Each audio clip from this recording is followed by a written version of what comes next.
So I received a package today as well, and I almost forgot about it because it took quite a while to get here. But it's a driver to take apart, LT2.2. So it's a planar magnetic driver, push-pull, from Radian. I've seen the company before, and I looked up this driver, and it's actually really cheap. It's amazing, to be fair. Yeah, L2 2.2. So this is the original box. Now this one is broken, that's why it was sent to me. Not so much to repair it, because that's, I don't know, it's not worth it. If I can, that would be nice, so we can, you know, maybe do a measurement, see what it does, but... So it's nicely packaged. But that's not the thing, of course. I mean, look at this. This is really tiny. Look at this. If you compare it to a B&G, for instance. Oh, here is one.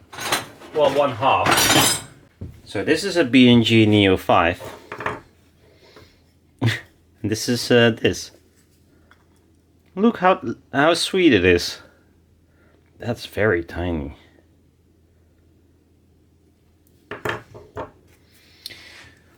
So apparently they should be crossed at, I think they said 1200, 12 to be per octave, but I think that's a little bit too low for this kind of small thing. It's never gonna work, I'm pretty sure. But then again, in their data sheet, they only show it with the back cup, as well with the, not horn, but waveguide. But I don't have a waveguide here, so I don't know. They sell this separately, but their data sheet only tells you about what the waveguide does, but yeah. Well, anyhow, this is a B&G Neo 3, sorry, I said 5, I think. Neo 3 non-PDR or PDR. This is a PDR. Anyhow,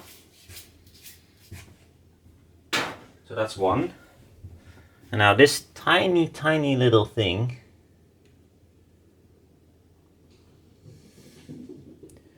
it's using Torx, but there's one thing already that, but might be, I think it's been apart, so it's not lining up perfectly. There. You see? But that might not be their doing. This one is broken, so, I mean, I need Torx. Yeah, it is this one, but it is a bit crunchy. So I'll use my crunchy screwdriver. This one has seen better days, I think. But I love it. Well, not the fact that it's looking like this, but... Oh, you see, it's falling apart. I'm gonna... Yeah, this is gonna be push-pull, so... It's willing to try to come apart and then snap over. So I need M3. Okay, so I'll just have to like pound it in, I guess.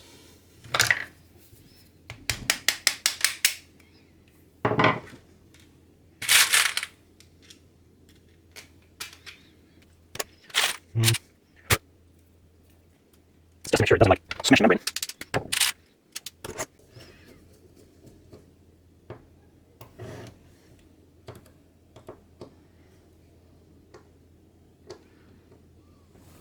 Come on.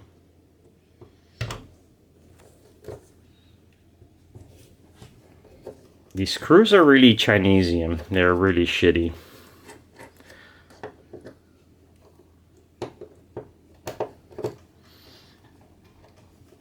Yeah. These are already screwed.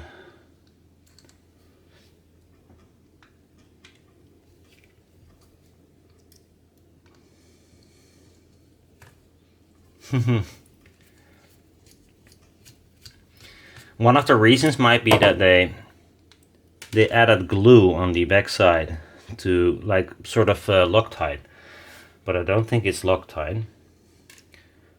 But this metal is quite shitty, but it doesn't really matter if it doesn't have to be taken apart multiple times.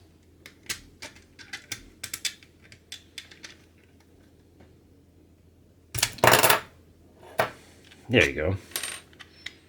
Wow, that's insane tiny. Aw, it's so cute. It's actually no surprise, the same as a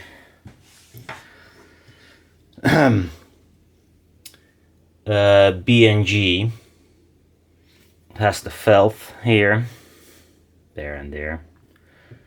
And then the 3 magnets, except in this case, I think the BNG uses 5. 1, 2, 3, 4, 5. This one is using 3. So rather cheapy. I mean, no offense, I mean, I would go for this version. Then we have this membrane. Yes, this is nice. So here we can see the, wow, complete thing. So it's a metal plate. It has the felt bits, just like the BNG, just like the felt I have in my boxes. Not my speakers, but I have this felt, maybe a little bit thicker, but and then has only 3 magnets. And I don't know why they're black, but maybe because it's a better coating. Maybe they learned from BNG and used a different kind of coating. Here they used, but the plating comes off and then the whole tweeter is fucked. So maybe they choose for something else. But it looks to be the same plating, but then with some sort of black coating. But maybe, yeah, it lasts longer, who knows. So they glued one spacer on the metal, which is one side. They look really cute, to be fair. The metal is, I don't know how thick it is, we'll measure it. Ooh, it's even thicker. It's probably 1.5. There's some crap on here, so. Yes, it is. Oh. Heavier than I thought for such a small panel.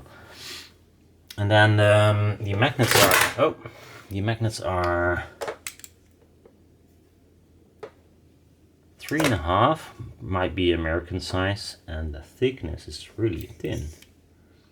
I'll suggest 2, or close to 2. 1.75.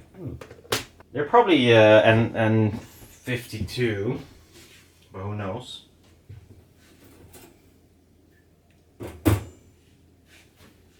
Okay, so I know these are N32, so they are probably much weaker. I'm pretty sure the other ones are much stronger.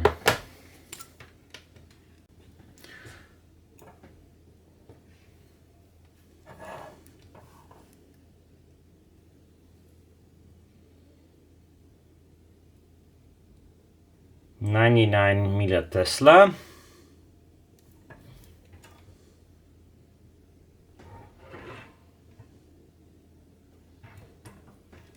I mean, this is kind of in the ballpark. I mean,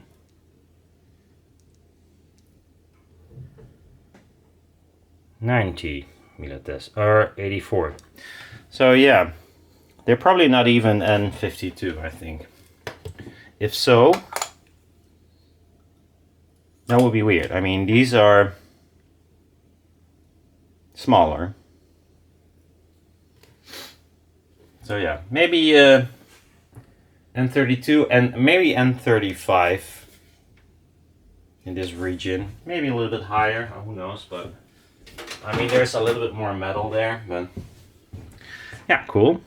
They're really sweet, tiny magnets, I must say. nice size as well. So they use like kind of felt thing on the metal. I use the Fleeceline, kind of the same, and these use that as well. It's not visible here, but I'm not gonna grab another one, but they cover the metal with felt, or they cover it on top of the magnets. Hey, that's kind of the thing that's different. So they did the felt on the metal, and on the BNGs they did the felt on the magnets. And what that does is, the closer this thin felt or Fleeceline I used is towards the membrane, so on top of the magnets, it functions, it damps better. Well, it can be thinner, so it doesn't hurt any other things. They apparently did not do that. So they have the felt on the metal and then the magnets on top of it, which is easier, but it damps less. And to get the same damping, you need either thicker felt or it's not damping as good.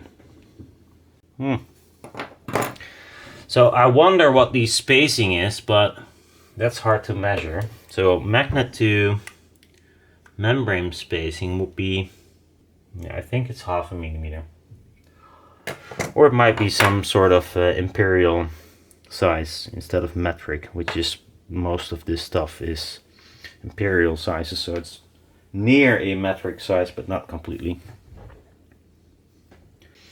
Okay, so now the major thing, the membrane. This is kind of weird. It's so goddamn tiny.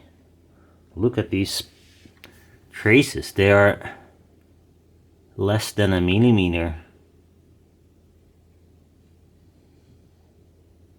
They are insanely small. Now I don't exactly, this is very yellow of course, so you would expect to be the aluminium on the other side, and it is.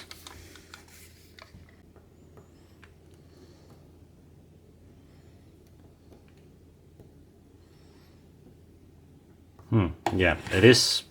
I think it's a laminate on both sides.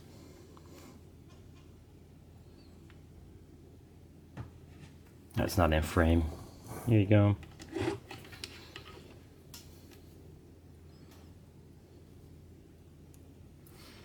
Let's grab this piece here. It's 0 ohm, but you have to poke through the isolation layer. Yeah, it's kind of funny. They did it here as well, I believe. Then Captain and the aluminium foils on the front of the membrane, which is a good idea because there is a difference between this side and this side. Now they did corrugate it slightly, so that's a reason why it could have or at least plate lower than it should be for such a very small driver. But yeah, it doesn't hold corrugation all that well. It's just a little bit. I'm sure it was more tensioned like this. Now this will be incredibly amount of distortion. So it was more corrugated and probably looking nice, but really cool. They're really tiny. And well, this one is broken, so I cannot measure it. But they look really interesting, well made, and yeah, if you can mass produce these, I mean, yeah, they're $45. The most expensive part might be this, the coil. So 6 magnets, 2 pieces of plastic, and 2 very tiny metal pieces, but it all looks really nicely done. The difference between this looks far more crude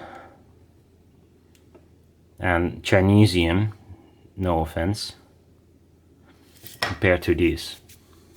These look really nice and really tiny, and also just far more efficient in size. This membrane is this wide. This one is slightly smaller, but the whole footprint is far less bulky. Pretty cool. There isn't much to say about them, except that they're very interesting, and I think for their price, I've never tried them, so I cannot say much about that. This one was already broken, so I cannot try it. And well, now I certainly cannot try it anymore. I'm also soldering new leads on there, which I planned on doing. It's not possible because this side does not have the aluminium. It's only on this side where I cannot reach any of the coil. Or I have to burn through this captain, which might be really hard.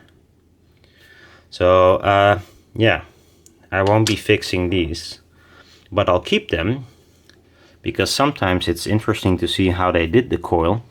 Very well, it's so fucking tiny, I cannot make anything this small, so well, it's nice to look at, but yeah, doesn't bring me anything except for being in awe of how small it is. Yeah, and I do like the tininess of it, very sturdy. Pretty good. Or pretty good, very nice.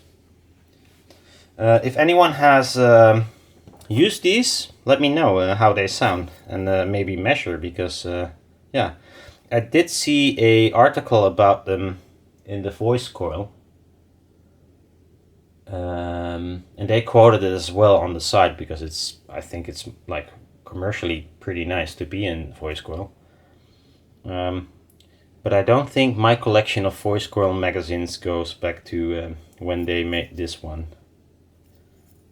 I can take a look, but I don't think it's in there.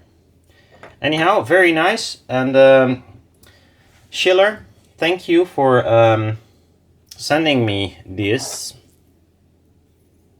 And I'll keep it in my box of random tweeters that are interesting. So thanks, and see you later. Bye bye.